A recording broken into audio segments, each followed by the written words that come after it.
आजच्या सेक्शन मध्ये आपल्याला strength of acid and base हा कन्सेप्ट आज आपल्याला पाहायचा आहे. जे 1884 मध्ये ॲरेनियसने सांगितलं होतं आपल्याला की पाण्यामध्ये H+ आयन देणारे हे ऍसिड असतात आणि पाण्यामध्ये OH- आयन देणारे हे बेस असतात. त्यानंतर लॉरी ब्रॉन्स्टेडने सांगितलं प्रोटॉन डोनर्स हे ऍसिड असतात तर प्रोटॉन ऍक्सेप्टर्स हे बेस असतात. त्यानंतर लेविसने सांगितलं इलेक्ट्रॉन पेअर डोनर्स हे बेस असतात आणि इलेक्ट्रॉन पेअर ऍक्सेप्टर्स हे ऍसिड असतात. या तीन 1884, 1896 आणि 1923च्या ऍसिड आणि बेसच्या थेअरीच्या नंतर आजचा आपला जो डिस्कशनचा पॉइंट आहे हा आहे स्ट्रेंथ ऑफ ऍसिड आणि बेस. तर विद्यार्थ्यांनो हे लक्षात घ्या, आपण फिजिकल केमिस्ट्रीचा एक महत्त्वाचा भाग पाहत आहोत. मागचा अमाइन हा ऑर्गॅनिक्सचा असल्या कारणाने तो थोडासा सोपाही आहे. उलट हा सोपा आहे, याच्यात मार्कही जात नाही, पण याच्यामध्ये कन्सेप्ट समजणं आवश्यक. काय लक्षात आलं का? कॉन्सेप्च्युअल भाग हा एकदा समजल्याच्या नंतर तो अवघड जात नाही. मग स्ट्रेंथ ऑफ ऍसिड आणि बेस हे कशाच्या आधारे करायचं? निश्चित स्वरूपामध्ये ॲरेनियसच्या थेअरीच्या आधारे करायचं आहे, ज्यामध्ये आपल्याला H+ आणि ॲक्वियस, OH- आणि ॲक्वियस हे दोन महत्त्वाचे भाग आहेत. मग प्रामुख्याने आपण स्ट्रेंथ ऑफ ऍसिड करत असताना ऍसिडची स्ट्रेंथ जी आहे ही दोन पद्धतीची, एक स्ट्रॉंग ऍसिड, दोन वीक ऍसिड. एक दोन बेसला एक स्ट्रॉंग बेस, वीक बेस. हा सोपं आहे बरं, फक्त व्यवस्थित लक्ष द्या, अतिशय सोपा पॉइंट आहे. परत एकदा रिपीटेशन करूया. The substance which gives H+ ion in the aqueous solution are known as acid and the substance which gives OH- ion in the aqueous solution are known as a base. हा आहे ॲरेनियस थेअरीचा भाग. त्या आधारे तुम्हाला strength, capacity, पोटेन्स असं म्हणतो ज्याला आपण.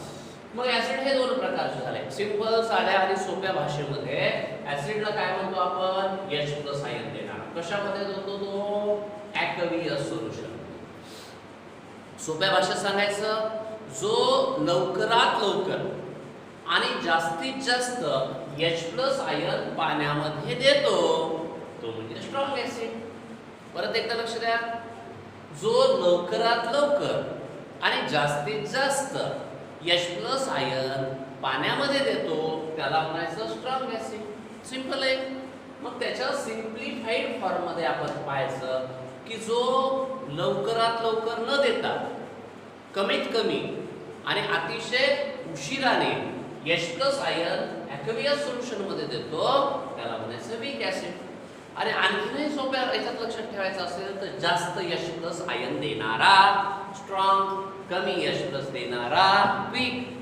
आणि अशा पद्धतीने आपण सिम्प्लिफाईड पार्ट करतो. The acid which gives more number of H+ ion in aqueous solution are known as a strong acid. व्यवस्थित लक्षात आलं? Weak acid ला काय म्हणता येईल? The acid which gives less number of H+ ion in the aqueous solution are known as a weak acid. Okay? Simple भाग आहे.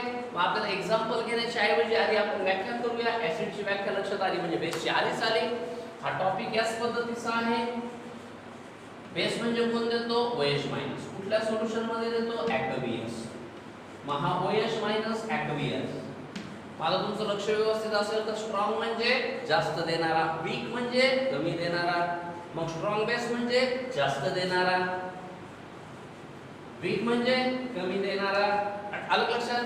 मला तुम्ही काय म्हणताल? पाण्यामध्ये जास्तीत जास्त OH- देणारा जो कुणी आहे तो स्ट्रॉंग बेस आणि पाण्यामध्ये कमीत कमी OH- देणारा वीक बेस. मग एकदा लक्षात घ्या आणि तुम्ही स्वतः व्याख्या पाठ करून लिहायच्या. हा सेक्शन संपला की तुम्ही स्टॉप करायचं, परत एकदा ऐकायचं, व्याख्या मनाने लिहून काढायच्या. The substance which gives more number of OH- ion in the aqueous solution is known as a strong base. Weak base ला काय म्हणणार आपण? The solution which gives less number of OH- ion in the aqueous solution is known as a weak base. या पद्धतीने आपण ज्या वेळेला strong acid, weak acid, strong base आणि वीक बेस. हे केलं स्ट्रेंथ. आता खूप महत्त्वाचा पार्ट आहे आपला एक्झाम्पल. एक अथवा दोन एक्झाम्पलच्या माध्यमातून घेऊया. HCl, H2SO4, HNO3 सारखे ऍसिड, याबद्दल आणखीनही माहिती घेऊया आपण. वीक ऍसिड मध्ये जर विचार केला तर acetic acid, propionic acid, benzoic acid म्हणजे C6H5 सारखे. इकडे आलो आपण NaOH, KOH. इकडे आलो आपण NH4OH. तसे अनेक आणि असंख्य उदाहरणं जरी असले तरी आपल्याला ते सर्व पाठ होणार नाहीत ना. मग काही कॉमन एक्झाम्पल्स मी सांगतोय ते लक्षात ठेवा. आधी आपण ऍसिड विषयी चर्चा करूया. हे उदाहरण तुम्हाला पाहत असताना एक लक्षात आलं असेल, आपल्याला अल्डिहाइड कीटोन कार्बोक्सिलिक ऍसिड नावाचा कन्सेप्ट ऑर्गॅनिक केमिस्ट्री मध्ये आहे, ज्यामध्ये आपण असं सांगतो की RCOOH म्हणजे कार्बोक्सिलिक ऍसिड. मग आपण ऍसिड मध्ये दोन भाग केले. एक मिनरल्स ऍसिड जे मिनरल्स पासून तयार होतात, खनिजापासून ज्याची उत्पत्ती आहे असे उदाहरणार्थ HCl, H2SO4, HNO3, H3PO4 सारखे. जे वीक आहे ते कार्बोक्सिलिक ऍसिड नॅचरल रिसोर्सेस मध्ये ज्यांचं अस्तित्व असतं. फॉर एक्झाम्पल आपण जर विचार केला तर लिंबामध्ये सिट्रस मध्ये असणारं सायट्रिक ऍसिड, चिंचेमध्ये असणारं टार्टारिक ऍसिड, दुधामध्ये असणारं लॅक्टिक ऍसिड, बटरमध्ये असणारं ब्युटेरिक ऍसिड, असे जे ऍसिड आहेत ते कार्बोक्सिलिक. म्हणजे आता तुम्हाला लक्षात काय ठेवायचं याला का, जे मिनरल ऍसिड आहेत ते स्ट्रॉंग ऍसिड आहेत, जे कार्बोक्सिलिक ऍसिड्स आहेत हे वीक ऍसिड्स आहेत. मग फॅटी ऍसिड्स कार्बोक्सिलिक ऍसिड असतात पण निश्चितच स्वरूपामध्ये कसे वीक ऍसिड्स. मग स्ट्रॉंग बेस कडे गेलो आपण तर स्ट्रॉंग मेटल्स जे आहेत जसे की सोडियम, पोटॅशियम सारखे जे आहेत असे NaOH अथवा KOH जे आहेत हे स्ट्रॉंग बेस आहेत. आणि NH4OH सारखा एक एक्झाम्पल, अनेक आहेत पण आपण एक एक्झाम्पल घेतलं. आणि अशा पद्धतीने तुम्हाला एक दोन एक्झाम्पल तुम्हाला लक्षात ठेवायचे या टॉपिक मध्ये. खूप महत्त्वाच्या कन्सेप्टला आपल्याला जायचंय आणि तो कन्सेप्ट म्हणजे सॉल्ट कसा तयार होतो. आता थोड्या वेळात आपण इलेक्ट्रोलाइटचा हा सेक्शन याच्यामध्ये घेणार, पण सॉल्ट तयार होत असताना हे 4 पॉइंट्स तुम्हाला महत्त्वाचे पाहिजे ना. यापासून आपण ॲर्मियासनं काय सांगितलं, ऍसिड अधिक बेस बरोबर सॉल्ट अधिक वॉटर. म्हणजे सॉल्ट कोणापासून तयार होतो, ऍसिड आणि बेस. आपल्याकडे ऍसिड किती प्रकारचे, 2. बेस किती प्रकारचे, 2. आणि म्हणून ऍसिड कुठला, स्ट्रॉंग की वीक, बेस कुठला, स्ट्रॉंग की वीक, याच्यावर आपल्याला टाइप्स ऑफ सॉल्ट जे आहेत या प्रकारचा भागही जो आहे हा पुढच्या एका सेक्शन मध्ये घ्यायचा आहे. पण आता आज आपल्याला हा सेक्शन व्यवस्थित लक्षात घ्या. आता याच्या आधारे एक छोटा पॉइंट मी आता घेणार आहे, तो म्हणजे इलेक्ट्रोलाइट्स म्हणजे. आता हा सेक्शन तुमच्या समोर आहे. या सेक्शन मध्ये आपला छोटा एक 2 मिनिटाचा भाग घ्यायचा, इलेक्ट्रोलाइट्स म्हणजे काय. आता हा आपला स्ट्रेंथ असल्या कारण त्याच्यासारखाच तो पार्ट आहे म्हणून मी हा सोबत ठेवला. आपला पॉइंट आहे इलेक्ट्रोलाइट्स. हा पॉइंट आपल्याला परत इलेक्ट्रोकेमिस्ट्री मध्ये पण येणार.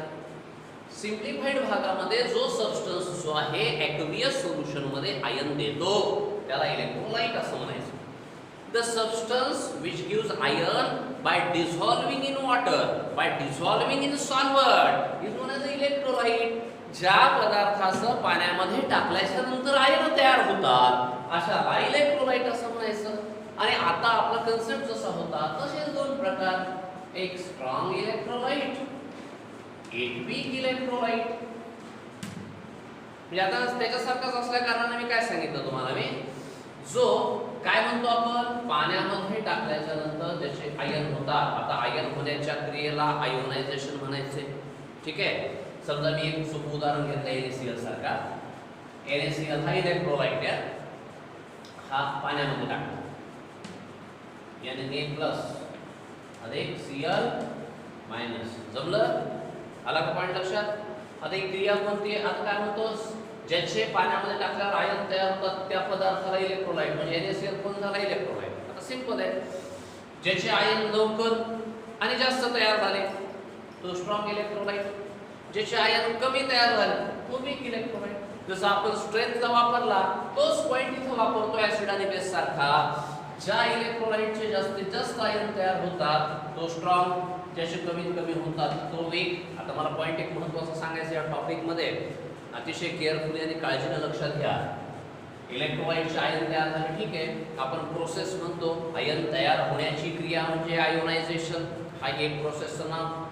आयन तयार होण्याची क्रिया म्हणजे आयोनायझेशन, आयोनायझेशन. पण एक पुढचा एक पॉईंट आहे, आपण सायन्सच्या दृष्टिकोनातून याचे तुकडे जर झाले तरच आयन होतील, आणि तुकडे होण्याच्या क्रियेला डिसोसिएशन असं आपण म्हणतो. बरोबर आहे. म्हणून एका पॉईंटचा आधार घेत लक्षात ठेवायचं, ही क्रिया कोणती आहे? आयोनायझेशन आणि डिसोसिएशन हे सारखेच नाव आहेत. थोडा प्रॅक्टिकली थोडा फरक आहे, पण आपण एक लक्षात ठेवायचं की ज्या प्रोसेसमध्ये आयन तयार झाले ती आयोनायझेशन, तीच प्रोसेस डिसोसिएट झाल्याशिवाय त्याचे आयन होणार नाहीत, म्हणून त्याला आपण डिसोसिएशन पण म्हणणार. आणि आजच्या सेक्शनमध्ये आपण strength of acid, strong acid, जास्तीत जास्त H+ आयन देणारा पाण्यामध्ये, वीक ऍसिड, कमीत कमी H+ आयन देणारा पाण्यामध्ये, वीक बेस, कमीत कमी OH- देणारा पाण्यामध्ये, स्ट्रॉंग बेस, जास्तीत जास्त OH- देणारा पाण्यामध्ये. हे क्लासिफिकेशन झाल्याच्या नंतर ज्या पदार्थाचे पाण्यामध्ये टाकल्याच्या नंतर आयन तयार होतात अशाला इलेक्ट्रोलाइट असं नाव दिलं. ज्याचे जास्तीत जास्त आयन तयार होतात तो स्ट्रॉंग इलेक्ट्रोलाइट, ज्याचे कमीत कमी आयन तयार होतात तो वीक इलेक्ट्रोलाइट. आणि या टॉपिकचा आपल्याला अभ्यास करताना आयन तयार होण्याची क्रिया म्हणजे आयदर आयोनायझेशन ऑर डिसोसिएशन. खूप व्यवस्थित लक्षात घ्या. मी पहिले सेक्शन्स हे हळूहळू घेतोय, कारण तुम्हाला हे समजल्याशिवाय अख्खा टॉपिक समजणार नाही, हे लक्षात घ्या. म्हणून आयोनायझेशन, डिसोसिएशन परत एकदा मी रिपीट करेन पुढच्या सेक्शनमध्ये. तर आता आज आपण हा भाग पाहिला. आता आपल्याला आयोनायझेशन किंवा डिसोसिएशनच्या डिग्रीबद्दल नेक्स्ट सेक्शनमध्ये आपण